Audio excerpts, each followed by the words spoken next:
నగరం చౌదరి గారి భోజనం హోటల్లో అదిరిపోయే విందు భోజనం. ఇక్కడ ఏంటి అంటే వెజిటేరియన్ భోజనం ఉంటుంది. వెజిటేరియన్ భోజనం అయితే కేవలం 70 రూపాయలే.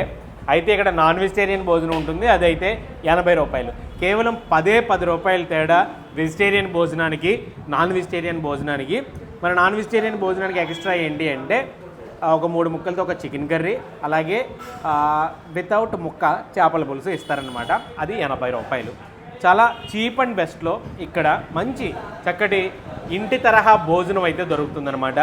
సో అందుకే చాలామంది ఇక్కడికి వస్తూ ఉంటారు. ఇక్కడ వేడివేడి బిర్యానీ కూడా ఉంటుంది. మరో స్పెషల్ ఐటమ్ ఏంటి అంటే ఇదిగో ఈ లివర్ ఫ్రై, లివరు అలాగే చిన్నగుడ్లు ఉంటుంది కదా, చిన్నగుడ్లు.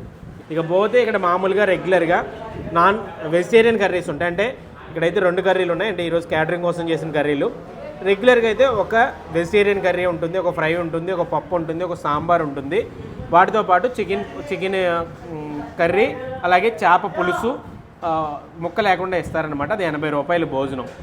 అలాగే ఇక్కడ నాన్ వెజిటేరియన్ కర్రీసు 50 రూపాయల నుంచి అవైలబుల్గా ఉంటాయి. మనకి ఓన్లీ కర్రీస్ పట్టుకెళ్ళాలి అనుకుంటే 50 రూపాయలకే చికెన్ కర్రీ వస్తుంది, 50 రూపాయలకే మనకి చికెన్ లివరు చిన్నగుడ్ల కర్రీ వస్తుంది, 50 రూపాయలకే చేపల పులుసు కూడా వస్తుంది అనమాట. అంత తక్కువ రేట్లలో ఇక్కడ వీళ్ళైతే మాత్రం మంచి భోజనం అయితే అందిస్తున్నారు.